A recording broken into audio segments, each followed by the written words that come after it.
Hello everyone, this is Sagar Bansal. I welcome you all to my YouTube channel. कैसे हैं आप सभी लोग?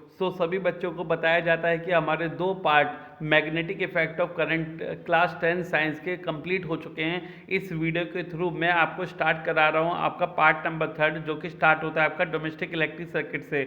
अगर आप नए चैनल पे तो चैनल को सब्सक्राइब कर लीजिए, और अगर आपने वीडियो अभी तक लाइक नहीं करी तो आप लाइक कर दीजिए, क्योंकि ये वीडियो आप लोगों के लिए बहुत खास होने वाली है, क्योंकि ये आपका पार्ट नंबर 3 जिसमें आपके इंपॉर्टेंट क्वेश्चन कवर होंगे। तो इस चैनल पे आप लोगों को साइंस, मैथ और रीजनिंग की तैयारी कराई जाती है। तो अभी तक आप अगर नहीं जुड़े तो जुड़ जाइए और स्टार्ट करिए हमारे साथ पार्ट नंबर 3। देखते हैं आपके पहले क्वेश्चन, पहले टॉपिक में क्या गिवन है। आपका पहला टॉपिक है डोमेस्टिक इलेक्ट्रिक सर्किट। क्या है बच्चों? Domestic electric circuit. ठीक है, तो क्या है ये टॉपिक, क्या है इसके अंदर पढ़ते हैं हम लोग। देखिए, इलेक्ट्रिसिटी जनरेट करती है वो आपके पावर स्टेशन पे करती है, जहाँ पे आपकी इलेक्ट्रिसिटी प्रोड्यूस होती है। वो आपके घर पे आती है दो इंसुलेटेड वायर के थ्रू। कौन किसके थ्रू? दो इंसुलेटेड वायर के थ्रू, एल एंड एन। तो दो वायर कौन कौन सी होती हैं आपकी? L and N. L for live wire, N for neutral wire, right. Live wire के ऊपर रेड कलर की आपकी कवरिंग होती है, प्लास्टिक कवरिंग, और न्यूट्रल वायर के ऊपर ब्लैक कलर की कवरिंग होती है। जो आपका लाइव वायर होता है उसके अंदर पोटेंशियल कितना होता है बच्चों? 220 वोल्ट। और जो आपका न्यूट्रल वायर होता है उसके अंदर कितना पोटेंशियल होता है? 0 वोल्ट। तो ऐसे मिला के इन दोनों के अंदर जो पोटेंशियल डिफरेंस होता है वो हो जाता है बच्चों 220 वोल्ट। ठीक है, जो आपके सारे के सारे जो इलेक्ट्रिकल अप्लायंसेज हैं वो बच्चों किस में कनेक्ट होते हैं? वो आपके लाइव वायर में कनेक्ट होते हैं। किस में कनेक्ट होते हैं? लाइव वायर में कनेक्ट होते हैं। ठीक, उसके बाद आपकी जो इलेक्ट्रिसिटी है वो किससे पास होती है बच्चों? मेन फ्यूज से पास होती है, जिसका काम क्या होता है? इलेक्ट्रिसिटी को स्विच ऑफ करना। क्या काम होता है इसका? इलेक्ट्रिसिटी को स्विच ऑफ करना। अगर करंट की वैल्यू सर्किट में बढ़ जाती है, करंट की वैल्यू अगर सर्किट में क्या कर जाएगी बच्चों? अगर एक्सीड कर जाएगी तो इसकी वैल्यू को क्या करना? 0 कर देना, करंट की वैल्यू। ठीक है, एकदम से सर्किट को क्या कर देता है? स्विच ऑफ कर देता है। समझ रहे हो? इसके बाद आपके घर में लगा होता है इलेक्ट्रिसिटी का मीटर, जो इलेक्ट्रिक एनर्जी को क्या करता है बच्चों? रिकॉर्ड करता है। जो इलेक्ट्रिक एनर्जी को क्या करता है? रिकॉर्ड करता है। ठीक है, किसमें? किलोवाट आवर में। किसमें रिकॉर्ड करता है बच्चों? किलोवाट आवर में रिकॉर्ड करता है आपके घर की इलेक्ट्रिक एनर्जी को। उसके बाद लगा होता है बच्चों आपके घर में मेन स्विच। मेन स्विच का काम क्या होता है? वो इलेक्ट्रिसिटी को कट ऑफ कर देता है। वो क्या करता है? इलेक्ट्रिसिटी को कट ऑफ कर देता है। अगर आपके घर में कोई भी इंटरनल फॉल्टिंग हुई हुई होती है, तो अगर घर में कोई इंटरनल फॉल्ट हो गया, कहीं पे फॉल्टी वायरिंग हुई या फिर कहीं पे बस्टिंग हो गई, तो अगर आपको क्या करना है? उसे ठीक करना है, तो आप क्या करेंगे? सबसे पहले मेन स्विच को बंद कर देंगे बाहर से। क्या करेंगे बच्चों? मेन स्विच को बंद कर देंगे बाहर से।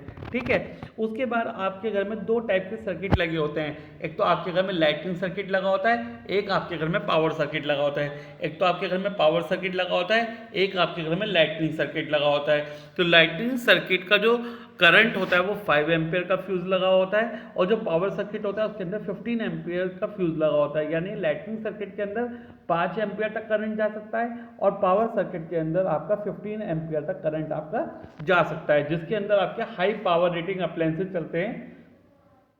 जैसे आपका है इलेक्ट्रिक हीटर, जैसे आपका इलेक्ट्रिक हीटर, गीज़र है, रेफ्रिजरेटर है, जो कि हैवी करंट ड्रॉ करते हैं सर्किट से, तो वो आपके पावर सर्किट के अंदर बच्चों चलते हैं। ठीक है, आगे चलें। देखिए, ये आपको कुछ दिखा रखा है डायग्रामेटिकली। ये आपकी red wire red insulation, live wire, neutral wire आपकी ब्लैक इंसुलेशन, और आपको यहाँ पे अर्थ वायर भी दिखा रखी है। हम थोड़ा सा कॉन्सेप्ट अर्थ वायर का भी पढ़ेंगे। यानी कि ये आपके जो पोटेंशियल होता है, ग्राउंड पोटेंशियल, जीरो पोटेंशियल पे करंट को भेज देता है, राइट। तो ये आपका पूरा का पूरा पावर डिस्ट्रीब्यूशन दिखा रखा है बच्चों। ठीक है, सबको नजर आ रहा है अपने उसमें पावर डिस्ट्रीब्यूशन आपको दिखा रखा है। ठीक है, तो आपको दिखा रखा है कि जो सारे स्विचेज हैं, जो सारे अप्लायंसेज हैं, वो किस में पुट होते हैं बच्चों? लाइव वायर में पुट होते हैं। फ्यूज क्या काम करता है आपका? फ्यूज आपके हाउस होल्ड सर्किट को और हाउस होल्ड वायरिंग को क्या करता है बच्चों? प्रोटेक्ट करता है। हाउस होल्ड सर्किट और हाउस होल्ड वायरिंग को क्या करता है बच्चों? प्रोटेक्ट करता है। क्या? कौन? आपका फ्यूज। ठीक, जब एक्सेसिव करंट आपका सर्किट में फ्लो कर जाता है। ठीक है, आपको दिखाई दे रहा है इसमें पहले करंट आपका कहाँ पास हुआ? मेन फ्यूज में गया, फिर आपका मीटर में गया। ठीक है, फिर आपका डिस्ट्रीब्यूट हुआ आपका सेफ्टी फ्यूज के थ्रू। यानी कि हर डिस्ट्रीब्यूशन का अपना सेफ्टी फ्यूज हो सकता है। नाउ हम लोग बच्चों पार्ट 2 स्टार्ट करते हैं, जो कि आपका अपोजिट पार्ट होता है किसका, मैग्नेटिक इफेक्ट ऑफ करंट का। यानी कि अभी तो हमने करंट की हेल्प से मैग्नेटिज्म बनाया था, अब मैग्नेटिज्म के हेल्प से हम लोग करंट बनाएंगे, और उस टॉपिक का नाम होता है इलेक्ट्रोमैग्नेटिक इंडक्शन। क्या होता है बच्चों उस टॉपिक का नाम, electromagnetic induction. That is the production of electricity from magnetism is called electromagnetic induction. The production of electricity from magnetism is called electromagnetic induction. और जो आपका करंट प्रोड्यूस होता है उसे बोला जाता है बच्चों इंड्यूस करंट। क्या बोला जाता है उसे, इंड्यूस करंट बोला जाता है। जो करंट प्रोड्यूस होता है आपके अंदर इस प्रोसेस से, उसे इंड्यूस करंट बोला जाता है। क्या बोला जाता है बच्चों, induce currents, right. Now what is galvanometer. Galvanometer क्या होता है, तो गैल्वेनोमीटर एक आपका ऐसा इंस्ट्रूमेंट होता है, गैल्वेनोमीटर एक आपका ऐसा इंस्ट्रूमेंट होगा जो कि डिटेक्ट करेगा presence of electric current in the circuit. यानी जो आपको सर्किट में बताता है कि करंट है या नहीं है, वो आपका गैल्वेनोमीटर होता है, ठीक है। It is connected in series with the circuit, circuit में सीरीज में कनेक्ट होता है। It show deflection when current is present in the circuit, यानी कि वो डिफ्लेक्शन देना स्टार्ट कर देता है जब सर्किट में आपका करंट प्रेजेंट होता है, ठीक है बच्चों। इसके बाद स्टार्ट करते हैं अपना एक्सपेरिमेंट टू डेमोन्स्ट्रेट ईएमआई। बहुत बहुत इंपॉर्टेंट टॉपिक है बच्चों आप लोगों के लिए, बहुत ध्यान से पढ़ेंगे। एक्सपेरिमेंट टू डेमोन्स्ट्रेट ईएमआई, पहला टॉपिक है आपका by using a straight wire and horseshoe type magnet. By using a straight wire and horseshoe type magnet, ये आपको एक स्ट्रेट वायर गिवन है और ये आपको एक होर्सशू टाइप मैग्नेट के दो पोल्स गिवन है, नॉर्थ पोल और साउथ पोल, ठीक है बच्चों। तो ये आपको तीन कंडीशन दे रखे हैं, ए बी और सी।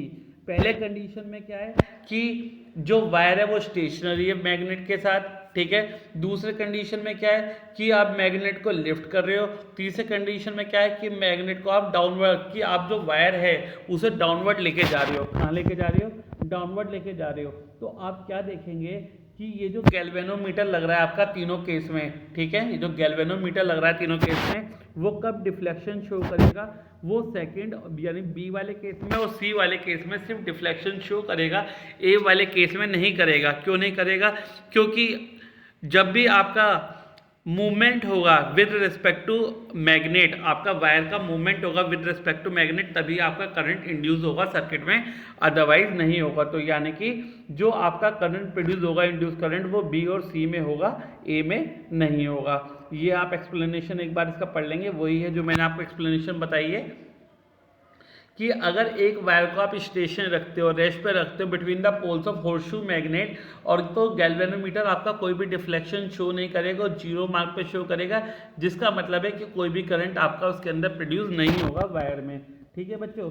उसके बाद देखते हैं when the wire is moved up, जब आप वायर को ऊपर की तरफ मूव करेंगे तो गैल्वेनोमीटर डिफ्लेक्शन शो करना स्टार्ट कर देगा, जिससे आपको पता लग गया कि उसके अंदर करंट इंड्यूस हो गया। और जैसे ही क्या करोगे, कॉइल को डाउन करोगे या आपने वायर को डाउन करोगे, तो गैल्वेनोमीटर आपका फिर से डिफ्लेक्शन शो करना स्टार्ट कर देगा, but in opposite direction, but in opposite direction में डिफ्लेक्शन देना स्टार्ट कर देगा।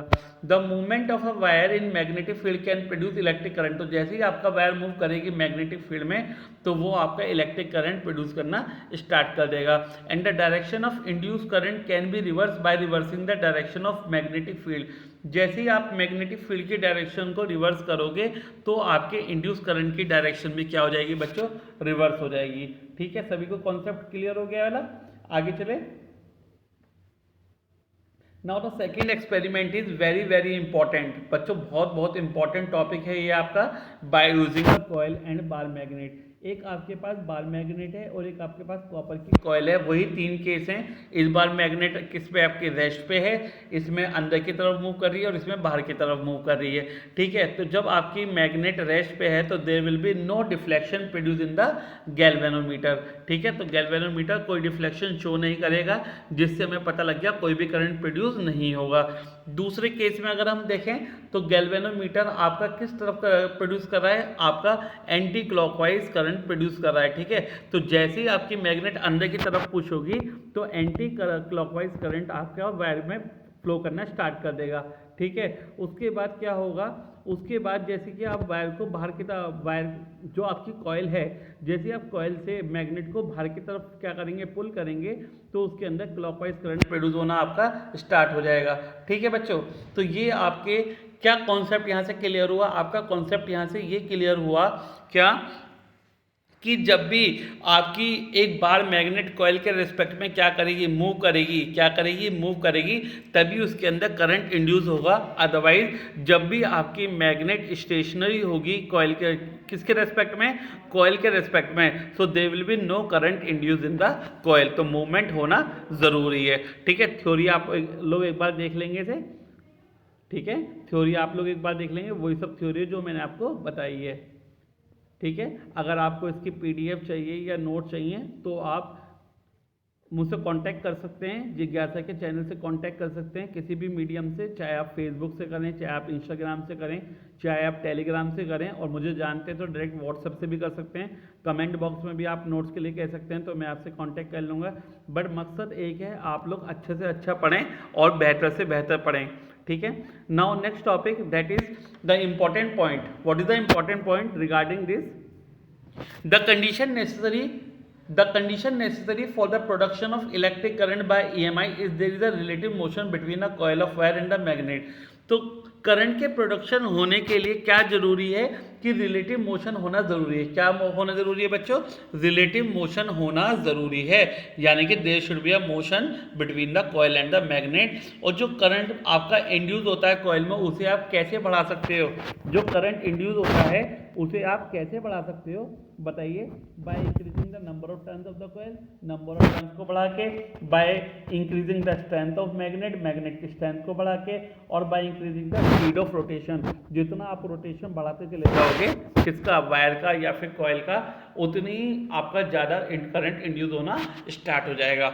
ठीक है बच्चों, now the next topic is Fleming's right hand rule. अगला टॉपिक क्या है आपका?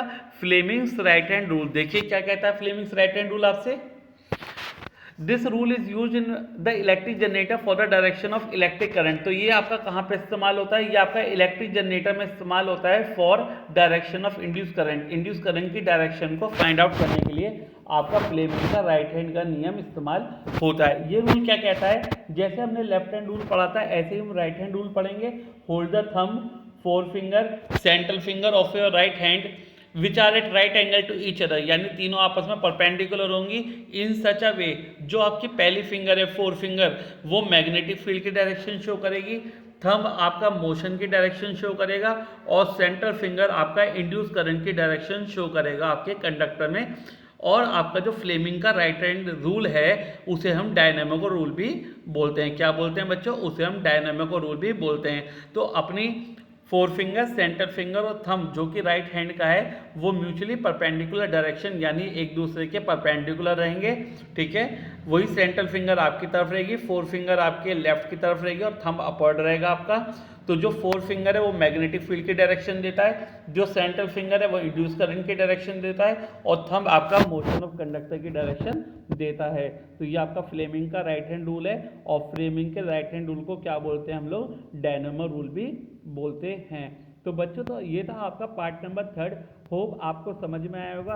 अगर आपको वीडियो पसंद आए और आपको चैप्टर समझ में आ रहा है तो वीडियो को लाइक जरूर करिएगा, और 5 जनों को शेयर जरूर करिएगा, और ज़्यादा से ज़्यादा इसे सब्सक्राइब करिएगा चैनल को, ताकि आप सभी के लोगों को, सभी 10th क्लास के बच्चों को इस चैप्टर का बेनिफिट मिलता रहे, और मेरी वीडियो बनाने का जो पर्पज़ है वो फुलफिल हो जाए। राइट, बहुत जल्दी आपके लिए पार्ट 4 आएगा, और चैप्टर आएंगे, क्लास 9 के चैप्टर आएंगे, 11th 12th के चैप्टर आएंगे। आप सभी लोगों से बोलिए कि आप लोगों के चैप्टर अपलोड हो रहे हैं, आपकी तैयारी कराई जा रही है कंटिन्यूसली। आप इस चैनल से बहुत जल्दी से जुड़ जाइए। सागर बंसल सर हमेशा आपके साथ हैं, जिज्ञासा ग्रुप हमेशा आपके साथ है। So all the best, happy learning from जिज्ञासा, and all the best from Sagar Bansal sir.